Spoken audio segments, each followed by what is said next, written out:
So, as we celebrate Thanksgiving, we're going to take a moment to reflect on something much bigger than turkey, football, or even family gatherings. We are going to go back to the foundation of who we are as Americans. Long before 1776, long before the Pilgrims ever stepped foot on Plymouth Rock, the seeds of liberty were already planted with the Magna Carta. That document, signed in 1215, declared for the first time that even kings must be bound by law, that power must have limits, that rights belong to the people. The rights of British subjects, established over centuries of English constitutional history, found their earliest expressions in 1215 with the adoption of Magna Carta. This lineage of liberties had been reinforced in the Petition of Rights in 1628 and the English Bill of Rights of 1689.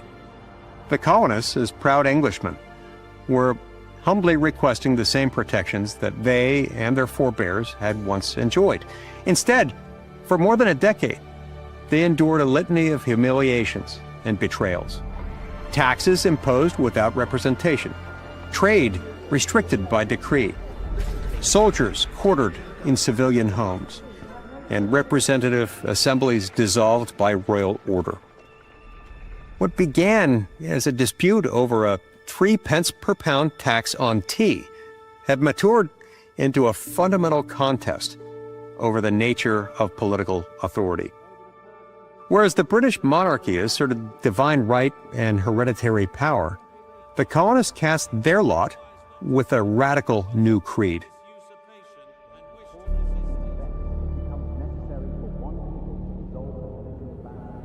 Governments are instituted among men, deriving their just powers from the consent of the governed. Still, there is a sentence, one sentence, that is echoed across continents and endured through centuries. We hold these truths to be self-evident, that all men are created equal. That sentence did not simply declare American independence, it declared a revolution in human thought. At a time when birth alone often determined the extent of one's achievement, this sentence shattered assumptions that for too long had governed the old world. It declared that truth exists, that it is knowable, and that man, by virtue of being human, is endowed with inalienable rights. It declared that liberty is not dispensed at the mercy of the state, rather, it is given by God. The English Civil War of the 1640s had already tested the limits of royal power, culminating in parliamentary independence. Now, over a century hence, the symbolic scenes at Westminster, the knocking of Black Rod, the slamming of the Commons' doors, the King's florid address, were the mere remnants of a once mighty empire. The very ritual of barring Black Rod, once an assertion of defiance, echoed hollowly. Across the Atlantic, a much deeper form of defiance had taken root. The Declaration is a promise. More than that, it is a compass, pointing always toward the dignity of the human soul and the solemn duty of free citizens to guard against the rise of tyranny, no matter what title it claims. All right. Oh, wow. I know most people, when they're talking about Thanksgiving, they go to the Pilgrims, but I thought this was very important, important part of Thanksgiving. What do you think, Nicole? I love it. First of all, I love Dr. Roberts. Let's do that. But I love the idea that we took something that started in England and made it better. We made it fit a nation that we felt was divine, God-given, and the rights therein. But when you think about Thanksgiving and bringing people together and making a community, there has to be standards, there has to be rules. And that first standard is that all men are created equal. The color of your skin, your sex, and for the people who are, leftists, your gender, which one or whichever combination you choose, all of that and none of that separates us. It is a beautiful thing when you think about how we got to the point here in the United States. We took something that was good in England and perfected it here in the United States. And this is what holds us together as a nation. This is the basis of freedom. Yeah. Yeah. These people, they're pioneers, the founders that started, this great experiment that we call America. They were so ahead of their time because the ideas that they had, the idea created the freest, most prosperous nation in human history. Shelley, what did you think of that exchange and how it connects us with Thanksgiving? Oh, I thought that was very well done. I just want to go back a little bit further because the people, our founders, even the people who wrote the Magna Carta, certainly our Declaration of Independence, they went back to the beginning to help order their thinking, their writing, their message. Genesis 1:27. God created man in his image, male and female. He created them in his image. So it started there. So yes, as humans are wont to do, and every day, I know I do, every day we get off track. We get off track individually, family. From the beginning of Genesis, families were in disorder, right? So we get off track. Certainly societies, we get off track. Look at the children of Israel and the Hebrews in the Old Testament, and how even after they were freed from slavery, they wanted to go back. They got lost in the wilderness for however long, right? We are want to do that. But the beginning says that God made us in his image. Those were that was the inspiration, the call, if you will, for the founders writing the documents upon which we stand today, upon which we still believe in, and which are still applicable. God has never taken away his freedom. Okay, so certainly our governments didn't give it to us, and therefore they can quote unquote take it away, but we won't let them.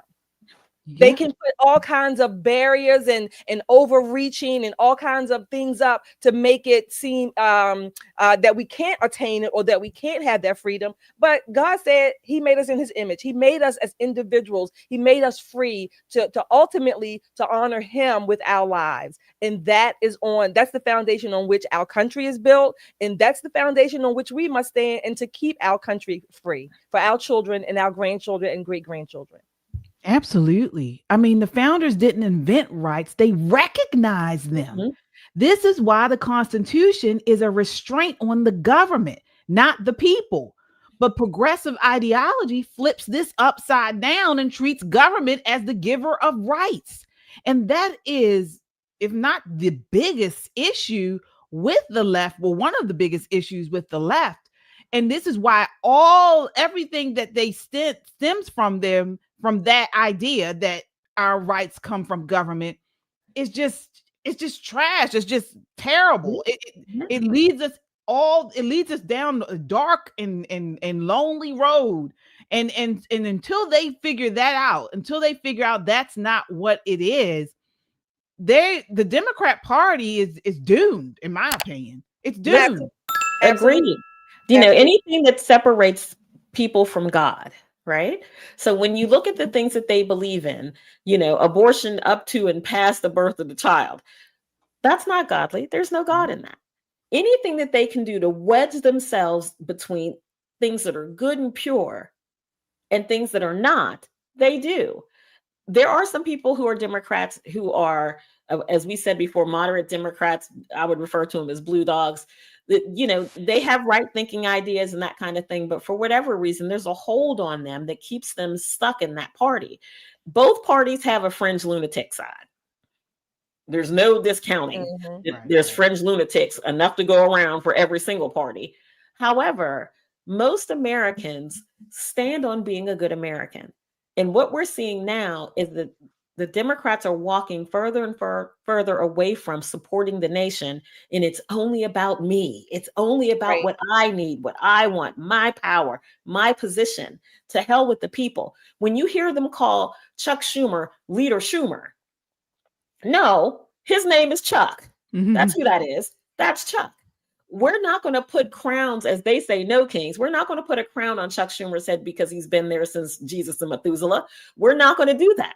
But what we are going to say is he's an elected official. He works for us. We don't answer to him. He answers to us. If we taught civics in high school, middle school, elementary school, maybe our populace would be more educated on how that actually works. Unfortunately, they've decided not to teach, absolutely not to teach civics. And there's a reason for that. Because an uneducated populace is easy to control. Easy to control.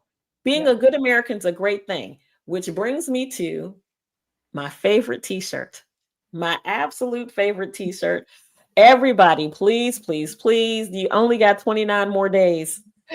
Don't be on here Christmas Eve talking about how quick can we get it to you. And we're not driving those shirts over to your house. Make your purchases now. Go to our Dasher pages at the bottom, I think the bottom right-hand side of your screen if you're on your cell phone, and get your Unapologetically American t-shirt. We are about to start celebrating America's 250th birthday, and you want to be decked out in style. This is the shirt that you need to have. There are going to be so many events, so many parties, so many things that you can wear this shirt to. Get one for you, a spouse, your kids. Get yourself a trucker hat, your mother-in-law, even if she's not a Trump supporter, make her proud to be an American again. Being a proud American is easy, and this will let the world know who you are. One more thing I wanted to say about this topic, like, again, Thanksgiving, freedom, America's founding.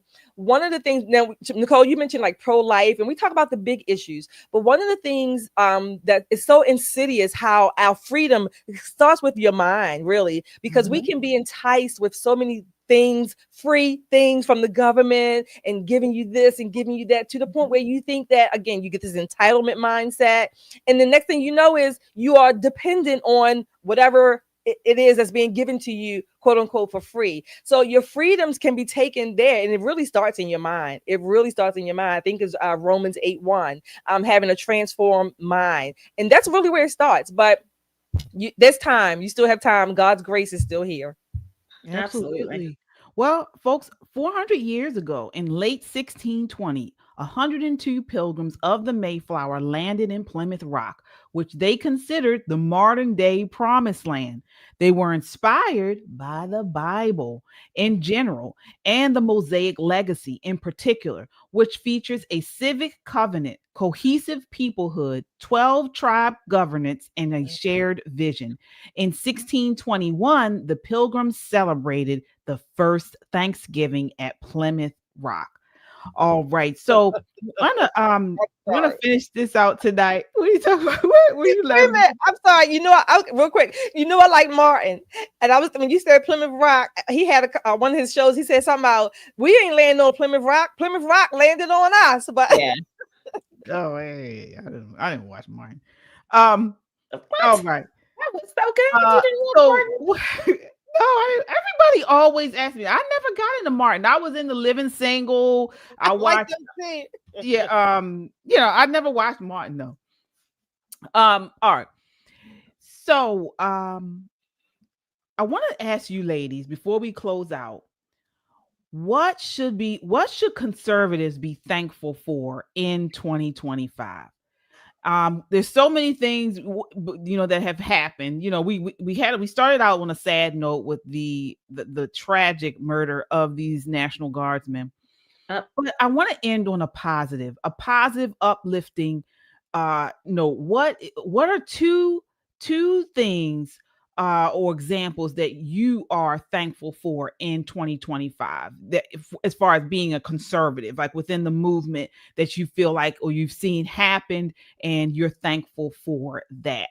And folks in the chat, sound off as well. I mean, is it parents taking back school boards, Trump's approval climbing, pro-life victories? What is it that as a conservative, we should be thankful for in 2025 as we wind down this year? Oh my goodness, can you believe it?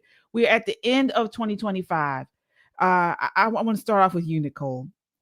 So I would say probably the thing that I think conservatives should be most thankful for is the return. Two things. I'm sorry. Well, the first thing. Right. The return of womanhood. For about 8 years, maybe even 10, there has been this absolute assault on womanhood. Oh, yeah. The thought that you could put on lipstick and a skirt and suddenly become a woman is not only unattractive and offensive, it's demeaning. It is demeaning to the God who made us different from men. Women and men are two wholly different creatures, wholly different creatures. In the return of womanhood, getting men out of our private spaces, making sure that there are just two genders, male and female, a return to what we see as normalcy is a huge thing to be thankful for. Because I don't want to be a birthing person or a chest feeder. I don't want to be any of those things. And that's where we were going as a culture. That's was a good really one, Nicole. where America was going. The second thing I think that conservatives should be very grateful for, and I know this is going to sound very Republican of me, but okay, let it rip. Honey, USAID gone. The spending of our money like a bunch of drunken sailors with our drunken international friends doing things to hurt our nation, and we're funding it. I don't want cross-dressers in Zimbabwe to have my tax dollars, trying on lip glosses. I don't want to fund that. This return to normalcy has so many different layers, but those are the two greatest things. American money should take care of American people first. We need a strong, strong military to protect us from people who want to do us harm. And we need to right the ship. Men are men, women are women. And it changes things when women treat men like men and men treat women like women. We might be able to actually right this nation if we continue on this path. I'm very grateful for that. Oh, those are good ones. Those are really good ones, Nicole. Shelley, same question to you as a conservative. What are you thankful for? What are two things you're most thankful for in 2025? Yeah, mine are a little bit broader, but I think they will apply even, to what Nicole said. I think conservatives in particular, we need to be thankful for courage and freedom. And I'll tell you why, what I mean by that. I think in the last year, certainly, I think we're seeing, and since Donald Trump was reelected, we're seeing more people across the country from all walks of life taking moments of courage to act, whether it's in their community, their family, and to just stand on in their own little sphere some kind of way, from the school board moms or the moms going to protest against the school, from the books being read in school, in the school libraries, to people even going out to maybe standing on the corner, if you want to call it street preaching, at the clinics, things like that. Those are little acts of courage. And I think those are important because they're not some big politician or someone with big names. These are just everyday people in their own little sphere. Maybe there are people at work taking a stand, like, from the bathrooms. No, I'm not going to share a bathroom with a man. And we might not ever hear about it, or we certainly don't hear about it on the news, all over social media, on 24/7 loop. But these are the moments. Takes just one, a spark here, a spark there, a spark everywhere. And then you have that, I don't know, this idea of this courage, people being courageous where they are with what they have. And I think in that sense, it also helps for us to appreciate the freedom that we had to do so, because many people have been afraid for so long. From COVID, maybe even before, but certainly from the scamdemic, they've been afraid, and now it's like they're coming out of their shell. Remember, in The Wiz, that's one of my favorite plays, The Wiz. At the end, when they took off the shell of the Wiz, the old clothes, it's like they are awakening, and it's a brand new day. They're taking off some of that old stuff and the fear and the being ashamed or whatever, and they are acting and doing whatever it is where they are with what they have. It may not make the news, but they're taking that step of courage, and they can do that because we still live in the land of the free. So that's my Thanksgiving story. All right. Well, for me, two things that I'm most thankful for as a conservative this Thanksgiving are the growing pushback against woke madness and the rise of fearless Christian voices. Absolutely. Oh my gosh, I am so excited about that. I truly believe the only real answer to Marxist ideology is the love of God through Jesus Christ and a deep love for this country. That kind of love doesn't divide us by race or identity. It unites us as children of God and grateful Americans. And so it's the same spirit that we were talking about earlier that carried the Pilgrims across the ocean and inspired the founders to declare that our rights come from God, not government. It's all right there, and we just gotta I don't know what the word is, bring back that spirit, that energy. We got to focus, we got to channel that same energy that the Pilgrims have. And so again, this Thanksgiving, I'm thankful to see that spirit rising again. I am so thankful for it because I see it and with our comments, with the community we're building here on Christian Conservative, the other channel I have. I see it all over with Just the Guys podcast and pushing back against communism. It's everywhere. And so we got to just continue to push back, speak up, stand up against it. And we're going to be okay. We are going to be okay.